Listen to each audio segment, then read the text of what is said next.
I used to know the names of all the stars. Now I just know a few planets like Mercury, Earth, and Mars. I used to know the name of every child. Back before I was born, back when I was safe and warm, back when I was flying in the sky. And now I have to go to school, learn it all again, get good grades and try and remember when I used to know the names of all the stars. Thank you. Well, anyway, that's the title track from one of our albums. We wrote it in Charlottesville with first graders. So if you can imagine, that came from first graders. And like me, you're probably wondering, how is it that first graders could write something so beautiful and so profound? Could most of us blown-ups do half as well? And the answer is probably not. See, what happened here is the kids had been studying the planets, and when I asked what they wanted to write about, they wanted to write about what they'd been studying. So I said, well, who knows the names of the planets? And one kid's hand shot up, and he went, oh, I used to know the names of all the stars. And I go, wow, what a great title. And he says, no, I mean the planets. And I said, well, let's stick with I used to know the names of all the stars. When did you know the names of all the stars? And he goes, well, back before I was born. But I forgot most of it, and a girl shouts out, well, that's why we have to go to school, is to learn it again. Sort of a reverse live and learn, die and forget it all. What were those things we knew before we were born? We wondered, and that list of wonder grew up on the board. We brainstorm, then we write a section of lyric that you just heard. And I say, well, who can say that first line? I used to know the names of all the stars. And the girl says it, and we go, I used to know the names of all the stars. And we all clap it a couple times until they get the rhythm. And then I say, well, who else can say it? And somebody else says it, I used to know the names of all the stars. And I say, well, yeah, melody, our melodies have rhythm, they have pitch. They're like a walk in the mountains, and some notes go up, some go down, some go along level. And so the natural pitch and melody, the natural pitch and rhythm of our speech informs our melody writing. It's just amplified a bit. The notes that go up may go up higher, and the notes that go down may go lower. You may keep something for long, but it follows the basic shape. And so with the kids, we explore the natural pitch and rhythm of speech. And then I say, well, who else can sing it? Or who can sing it? And one of the girls goes, I used to know the names of all the stars. Well, a little more tentatively than that. And I play it in a few different styles on guitar for them. I might go, actually, I'm going to change keys here.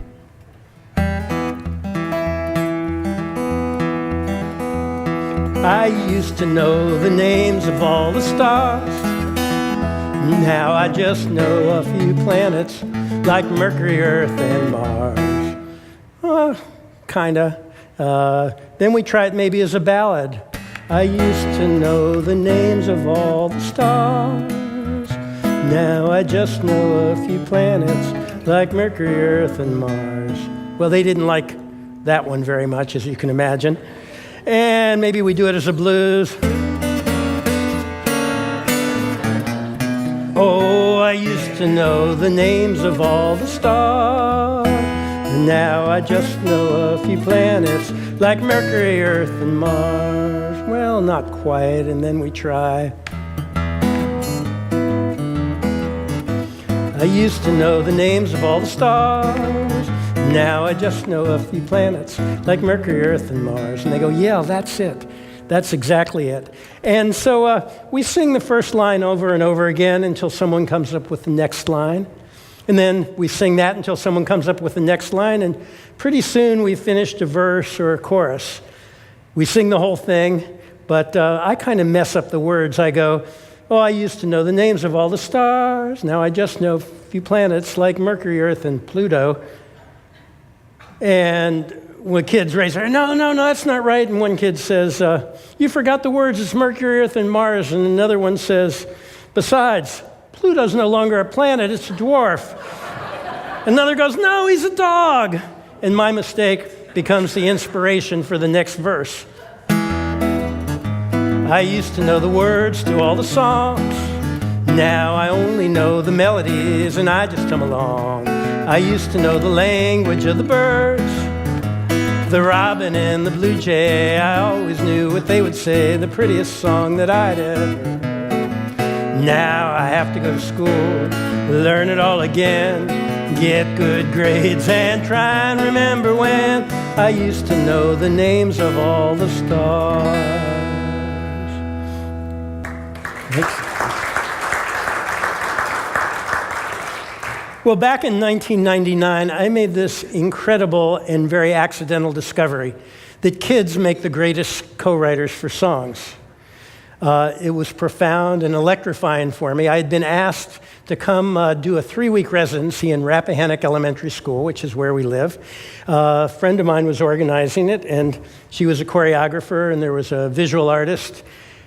And I went in the first day with all these plans about what I was going to do, and they wanted me to teach songs that already existed, and I was not at all interested in teaching, She'll Be Coming Around the Mountain and Happy Birthday and all those other songs. So I thought, well, I've been teaching songwriting to professional and semi-professional songwriters at that point for about 20 years, and I thought, what would it be like if I went in and tried to write a song with those kids? Well, I made all these plans, and the first day I went in there. Within 5 minutes, I'd thrown out my plans, and we wrote 6 songs the first day. And I'll be honest about it. Some of them were, 1 or 2 of them were good. 3 or 4 of them were pretty questionable, and a couple were in the middle. But through that whole process, through that 3-week residency, I ended up writing about 60 songs. And I worked with every kid in Rappahannock County, which is about 500 kids. We did a performance, and all the parents came up to me and said, well, I'd love to have copies of all those songs. And I'm going, well, I still had my band Trapezoid at the time, and we were touring all over the country, and I really did not want to become a kids artist at my advanced age. I had done some kids' music. I'd produced some kids' records for John McCutcheon, but otherwise, I still thought of myself as someone who went around and did concerts for adults. But then I got this idea, which was to get all of the professional musicians of the county together and have each one of them record a song in their own style. And we did that, and we made this album called Tidal Wave of Song. And that album inspired a tidal wave of songs throughout the country. At this point, about 2,500 songs with over 35,000 children. And we get a couple hundred more songs every year. Now, when people ask me, do I have children? And my answer is yes, about 35,000 of them. And I don't even have to put them through college or change their diapers. It's a really good deal. Anyway, Kid Pan Alley, the name Kid Pan Alley came from the place in New York where really was the home of songwriting in this country and where the Great American Songbook was written. It was a place called the Brill Building, and all of the publishers had their offices at this Brill Building. And so a songwriter, people like Jerome Kern, Irving Berlin, the Gershwins, Cole Porter, all came in every day at 9 o'clock and worked till 5 writing songs on horribly out-of-tune pianos. And so if you were walking behind the building in the alley, it sounded like a bunch of people beating on tin cans. And so they called it Tin Pan Alley because of the ruckus they were all making. And I thought, well, Kid Pan Alley's kind of like that. First of all, we're making a pretty big ruckus. And secondly, I go in the morning and we work on 4 songs every day. And then the next day we finish those 4 songs. So I thought Kid Pan Alley would be a great name for this. And it's turned out even to be better because we've had all these takeoffs, like we have a intergenerational program that we do with elders from the community, and I nicknamed that Bedpan Alley. And when I write songs with comedians, it's Deadpan Alley. And when I work in Jewish nursing homes, Yidpan Alley, obviously. No. You may be wondering why kids make such great co-writers, and I don't really have the answer other than that, well, first of all, they don't need a coffee break every 15 minutes. Secondly, they don't worry if Garth Brooks is going to cut their song. They just are writing it. And they don't worry about any of those kinds of things or if it's cool or not, especially the younger kids. They just get excited about making stuff up. And so that's why a song written by 6-year-olds in about 90 minutes is something so many of my singer-songwriter friends would give anything for. Is it that kids are still more closely connected to source, to the time when they knew it all, to that faraway music where a faraway mountain where music is born? Or are they, as Picasso said, we're all born as artists, and the challenge is to remain one as one grows up? Maybe that's why I do Kid Pan Alley. I'm trying to remain an artist, and writing songs with kids has really helped a lot with that. It helps me remain an artist. And a good question, how do we remain an artist? Why does there seem to be this inverse relationship between the quality of the songs and the age of the children after they get in about 4th or 5th grade? A 5-year-old might say, "The wind blew me a pony," whereas first graders might write something like this. Here's another first grade song, and I'll just recite it for you. "If everything were a rose, life would be so sweet. Butterflies would bloom, and the birds would tweet. If everything were a rose, every child would grow into just what they want to be. Yes, if everything were a rose, I would be me."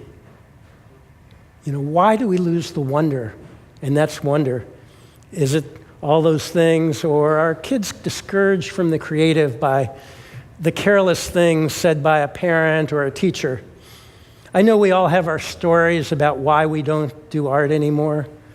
Mine was, I went and studied music in college, and I had no background. I didn't know Bach from Beethoven. I was a folk singer, and I went in, and my composition teacher says, "Why are you doing this? You will never, never do anything in music. You're wasting your time and mine." And at the time, he was probably right. After all, I did have a folk music background, but what did I know about music? But what he forgot about desire. And my love of music made me want to swim in that ocean. Or maybe it was I just persevered for all those years just to piss him off so I could, so I could send him a new record every year, which I did for the 30 years until he passed away. And I thought it was really sad he never got to hear I wrote a full-length piece for orchestra and narrator, and he never got to hear it. Because that's, I think, the one thing I did that he would have thought was music and that wasn't wasting his time. Or is it our educational system that discourages the kids? Do they have their creativity sucked right out of them by, as what Ken Robinson says, is the conformity of standardized testing that has created a fast food model of education that depletes the educational system in the way that fast food depletes our bodies? After all, we live in a creative economy. Don't we need creative people? And so that's where Kid Pan Alley comes in. Our mission is to inspire and empower children to work together to become creators of their own culture, and also to rekindle creativity as a core value in education. I'm completely devoted to it because I think the most important thing we can do for children is to encourage them in what they're interested in. I do it for my own selfish reasons also, just to have fun and also to remain an artist as long as I can. To hang out with those kids dancing over the cliff, not knowing what we're doing, hanging over the edge and writing songs. Sometimes I bristle when people say, "Oh, you can't teach creativity." And perhaps they're right. We don't really teach it, we encourage it, we inspire it, we uncover it. And we uncover what was already there and give the kids tools and permission to tap into it. And we honor it in Kid Pan Alley by realizing the work of the children at the highest professional level. As you saw in the video, people like Amy Grant and Delbert McClinton and Kix Brooks and Sissy Spacek of all recorded songs we've written with the kids. We're not just having them, oh, Johnny, that's really good, let's hang it on the refrigerator, but really showing the respect we have for their incredible work. And just imagine how it would have been for you if the first song you ever wrote was recorded by one of them. And then got nominated for a Grammy, which happened for our kids in Nashville. I realized how much I would have been changed if instead of my teacher saying, no, you're wasting my time, that had happened. So I'm in it for the wonder. On Monday mornings, I walk into a school and I go, we have 2 concerts on Friday and we don't have anything to sing. What are we going to do? We better get busy. And magically, wondrously, there are 8 new songs at the end of the week, and we do the concerts. Wondrously, we learn how to trust that whisper.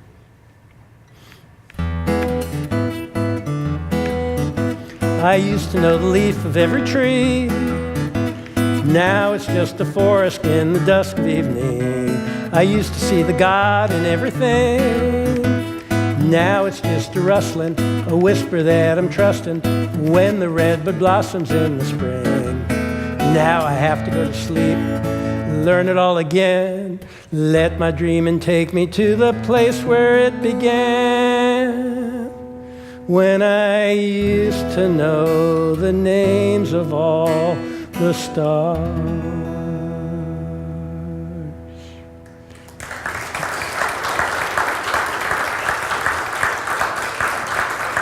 Thank you. And perhaps the answer as to how to remain an artist lies in our dreaming and our listening. We work in all kinds of situations, in schools, in summer camps, programs with senior citizens. We have a music of art program where we write songs inspired by the visual art. We work with orchestras. We work with silent film festivals. Each one of those things calls for a different kind of listening.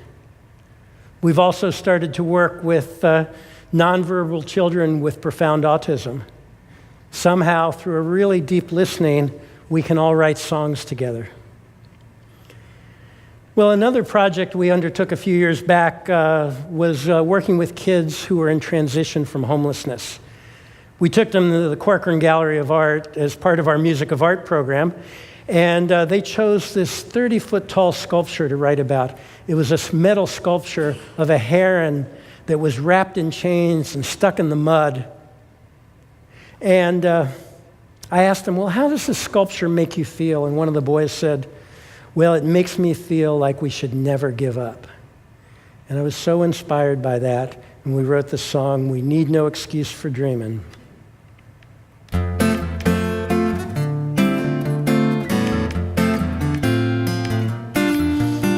We need no excuse for dreaming. We need no excuse to fly. Even though we may get stuck, we must keep on trying to break free from the chains of time, to always be free in our minds. We need no excuse for dreaming. We need no excuse to fly. Sometimes I get tangled in a life. I weave like a spider caught up in its web. It's hard to escape, cut through the red tape, and get those nightmares out of my head. So I dream of singing my song to the wind. It opens my heart once again. We need no excuse for dreaming. We need no excuse to fly. Even though we may get stuck, you know we must keep on trying to break free from the chains of time, to always be free in our minds. We need no excuse for dreaming. We need no excuse to fly. Sometimes I think I could touch the clouds, go anywhere, do anything, float in midair, fly across the mountains, just like the heron, I'll spread my wings. So I dream of singing my song to the wind. It opens up my heart once again. Oh, we need no excuse for dreaming. We need no excuse to fly. Even though we may get stuck, we must keep on trying to break free from the chains of time, to always be free in our minds. We need no excuse for dreaming. We need no excuse to fly. We need no excuse for dreaming. We need no excuse to fly.